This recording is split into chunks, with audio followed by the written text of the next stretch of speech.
11 kita bertemu lagi di materi sejarah Indonesia yang baru di KD yang ke-8, yaitu mengenai kontribusi bangsa Indonesia dalam perdamaian dunia. Nah, di materi ini kita akan membahas tentang apa saja peran bangsa Indonesia dalam turut serta menjaga perdamaian dunia. Jadi posisinya waktu itu Indonesia setelah merdeka tahun 1945, Indonesia segera membentuk pemerintahan Indonesia dengan presidennya Pak Soekarno dan wakilnya adalah Pak Hatta. Nah, di posisi Indonesia setelah merdeka itu di dunia sebenarnya tengah terjadi konflik, yaitu perang dingin ya antara Amerika Serikat dan Uni Soviet. Nah, di situ dunia terbagi menjadi dua kubu, yaitu kubu blok barat dan blok timur. Nah, Indonesia berusaha untuk tidak mengikuti blok manapun, jadi berusaha untuk netral. Nah, apa yang akan kita pelajari yaitu bagaimana usahanya bangsa Indonesia itu untuk tidak memihak kedua blok tersebut ya. Paling utama yang akan kita pelajari adalah itu. Nah, sebelumnya Ibu akan memperlihatkan beberapa gambar di sini ya. Nah, ini adalah bendera Jepang dan juga Amerika Serikat. Nah, ini ada peristiwa Pearl Harbor, ini ada pengeboman Hiroshima dan Nagasaki, dan di sini ada dua bom atom, yaitu ada Fat Man dan Little Boy. Nah, dari gambar ini Ibu ingin menunjukkan tentang dulu Indonesia itu dijajah oleh Jepang ya. Kemudian Jepang akhirnya menyerah tanpa syarat kepada sekutu karena di Jepang sudah dibom dua kota industri, yaitu Hiroshima dan Nagasaki. Ini mengingatkan materi kita kelas 11 ya. Oleh dua bom yang sangat luar biasa, yaitu Fat Man dan Little Boy. Nah, kemudian akhirnya setelah Jepang menyerah, Indonesia memutuskan untuk memanfaatkan kekosongan kekuasaan atau vacuum of power dengan melaksanakan proklamasi. Kemudian Indonesia dinyatakan merdeka. Kemudian akhirnya Indonesia membentuk pemerintahannya, kemudian berusaha untuk tidak memihak kedua blok manapun. Nah, apa saja organisasi atau kebijakan yang dibuat oleh bangsa Indonesia, salah satunya sudah pernah kita pelajari di KD yang berjudul Indonesia pada masa demokrasi liberal, yang waktu itu kita pelajari ada tokoh dari gambar di sini, yaitu ini adalah, kalau kalian masih ingat, ini adalah Ali Sastro Amijoyo yang pernah menyelenggarakan konferensi Asia Afrika di Bandung tahun 1955 ya. Di sini konferensi Asia Afrika di Bandung. Nah, ini sebenarnya adalah salah satu upaya dari bangsa Indonesia untuk menjaga perdamaian dunia dengan cara apa? Mengumpulkan negara-negara, beberapa diantaranya yang ada di kawasan Asia, benua Asia dan benua Afrika, untuk berkumpul, bertemu, menyatukan pemikiran mereka untuk tidak terlibat ke dalam peristiwa perang dingin antara Amerika Serikat dan Uni Soviet. Itu salah satunya. Kemudian yang lainnya adalah ASEAN ya.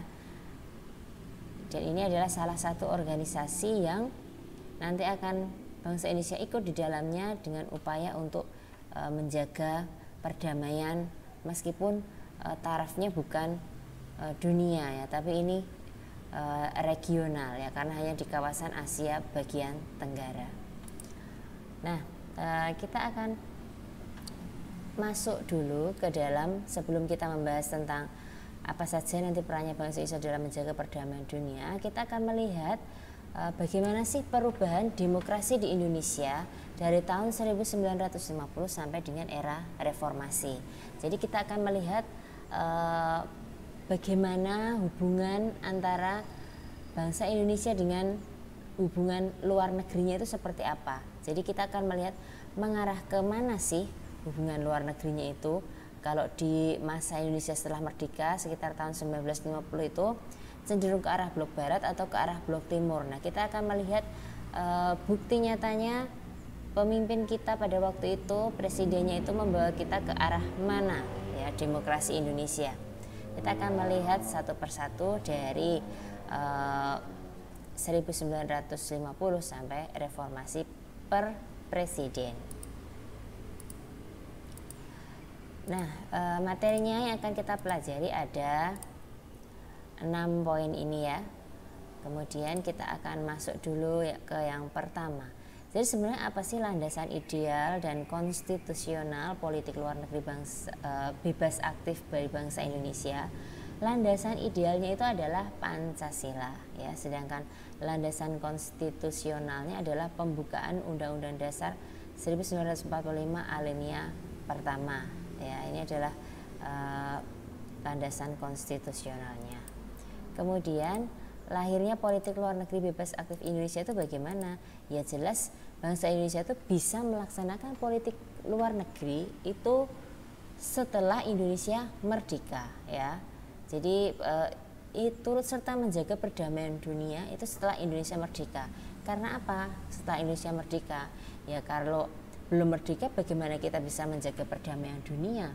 Orang kita aja belum punya sebuah negara. Nah, jadi semuanya itu lahir setelah Indonesia merdeka. Kemudian di dunia terjadi perang dingin antara Uni Soviet dan Amerika Serikat.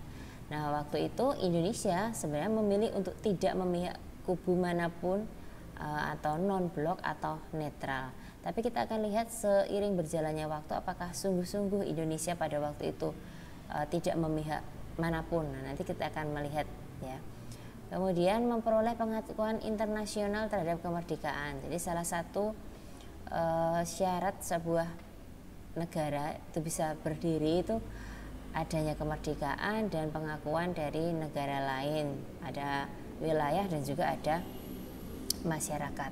Kemudian mempertahankan kemerdekaan Republik Indonesia dari usaha Belanda masuk kembali ke Indonesia dan juga mengusahakan serangkaian diplomasi untuk menyelesaikan sengketa Indonesia Belanda. Jadi ini posisinya poin 4 dan 5 ini Indonesia sudah merdeka, tetapi waktu itu kedaulatan bangsa Indonesia itu diganggu kembali oleh Belanda dengan cara agresi militer 1 dan 2 Belanda. Tetapi waktu itu bangsa Indonesia berhasil mempertahankan kemerdekaan Republik Indonesia. Nah, di sini bangsa Indonesia sudah mulai menunjukkan politik luar negerinya pada waktu itu ya, dengan cara bernegosiasi dengan Belanda atau pihak luar, yaitu pihak luarnya adalah Belanda. Nah, kita akan melihat mulai dari politik luar negeri Indonesia pada masa demokrasi demokrasi liberal ya. Ini udah pernah kita pelajari.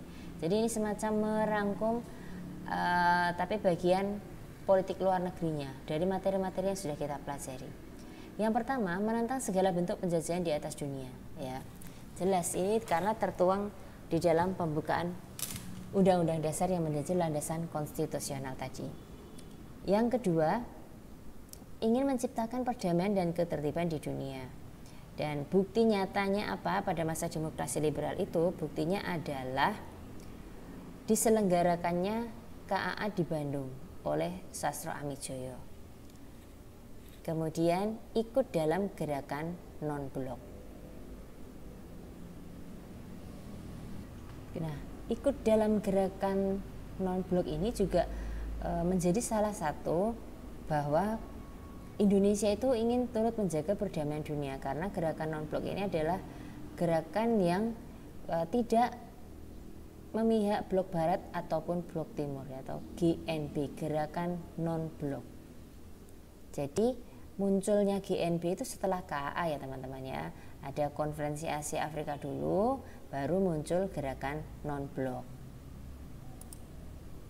Kemudian kita masuk ke yang kedua, bagaimana politik luar negeri Indonesia pada masa demokrasi terpimpin. Yang pertama, sikap anti-imperialisme ditunjukkan dengan ingin mengusir Belanda dari Irian Barat. Nah, kalian perhatikan baik-baik di sini ya.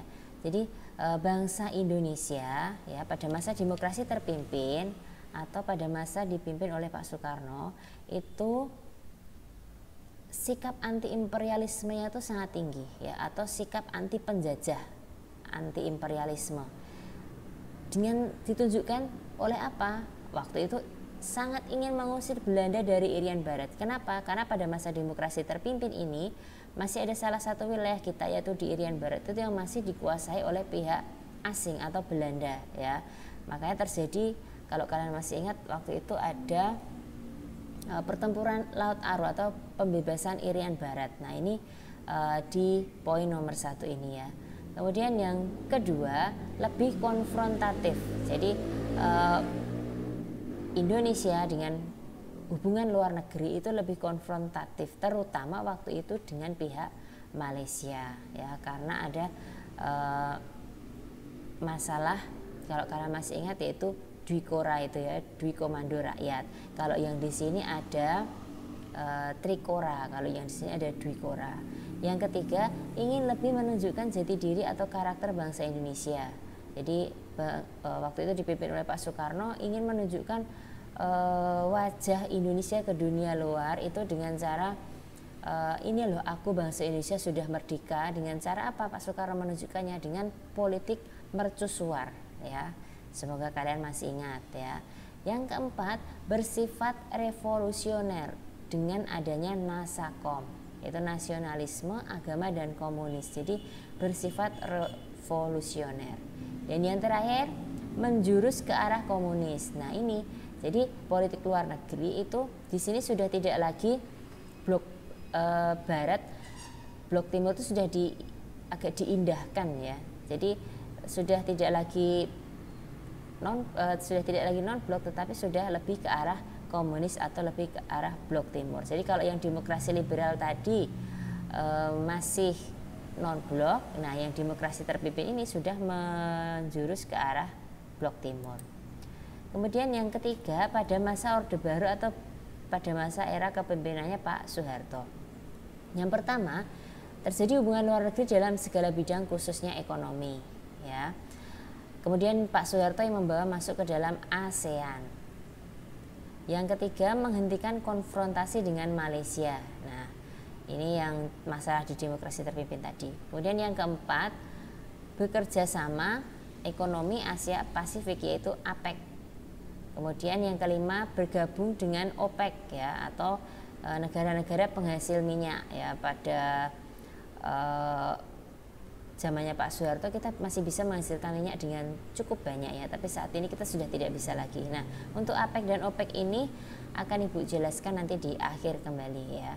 Jadi zaman Orde Baru ini lebih netral ya, karena memang pada waktu itu sebenarnya blok barat dan blok timur itu sengketanya nanti sudah lama-lama berangsur akan hilang ya, antara Uni Soviet dan Amerika Serikat itu akan hilang. Jadi di sini nanti adanya ya hanya Amerika Serikat atau negara adik kuasanya Amerika Serikat. Jadi sebenarnya di sini nanti memang zaman Orde Baru kita akan lebih cenderung ke Amerika Serikat ya. Kemudian ini OPEC itu seperti ini ya, OPEC organisasi perminyakan ya. Nah dulu itu kita pernah masuk ke OPEC ya. Nah tetapi Indonesia keluar dari OPEC itu pada Mei 2008 karena Indonesia telah menjadi importir minyak sejak 2003. Jadi tidak, istilahnya kita waktu itu tidak bisa lagi menghasilkan minyak dalam jumlah yang banyak. Tetapi 2015 masuk lagi, tetapi akhirnya keluar lagi November 2016. Kemudian ini APEC ya, yaitu kegiatan ekonomi di Asia Pasifik. Nah ini tujuannya itu adalah mengukuhkan pertumbuhan ekonomi dan mempererat komunitas negara-negara di Asia Pasifik dan bekerja sama dalam semua bidang kecuali politik ya Kak. Jadi APEC ini tidak mengurusi masalah politik tapi khusus ekonomi. Nah, kemudian yang terakhir adalah politik luar negeri Indonesia pada masa reformasi. Nah, ini Ibu akan berikan contohnya per presiden ya. Pertama, zamannya Pak Habibie ya, ingin memobilisasi sumber daya demi memperoleh bantuan ekonomi dari IMF. Nah, waktu itu organisasi luar negerinya itu yang dijalin yaitu dengan IMF, yaitu Dana Moneter Internasional atau International Monetary Fund ya. Jadi ini adalah dana moneter atau bank dunia lah ya istilahnya. Jadi waktu itu Pak Habibie mengatasi krisis moneter itu dengan cara menghutang kepada IMF. Nah, sampai saat ini pun kita juga masih anggota dari IMF. Yang kedua, banyak melakukan kunjungan luar negeri, mengumumkan rencana pembukaan hubungan dagang dengan Israel. Nah, ini zamannya Pak Gus Dur ya. Jadi Pak Gus Dur waktu itu sering melakukan kunjungan luar negeri. Kemudian punya wacana, ini baru rencana ya, belum terrealisasikan karena ini justru menjadi kontroversial pada zamannya Gus Dur dan menjadi salah satu faktor yang akhirnya nanti Gus Dur akan diturunkan dari jabatannya. Sudah pernah Ibu jelaskan ya. Kemudian yang ketiga, meningkatkan keamanan internasional. Ini pada zamannya Ibu Mega. Karena apa? Ya kita tahu sendiri pada zamannya Ibu Megawati itu terjadi terorisme yang sangat luar biasa yaitu di Bali. Kemudian yang keempat, menarik investor asing ke Indonesia di zamannya Pak SBY. Jadi banyak sekali investor asing yang masuk ke Indonesia pada zamannya Pak SBY. Oke teman-teman, sampai di sini dulu untuk pertemuan yang hari ini. Nah, untuk pertemuan berikutnya akan Ibu jelaskan mengenai peran bangsa Indonesia dalam perdamaian dunia. Nanti kalau di pertemuan ini Ibu jelaskan semua, nanti materinya terlalu banyak. Jadi Ibu akan membaginya menjadi 2 materi. Terima kasih.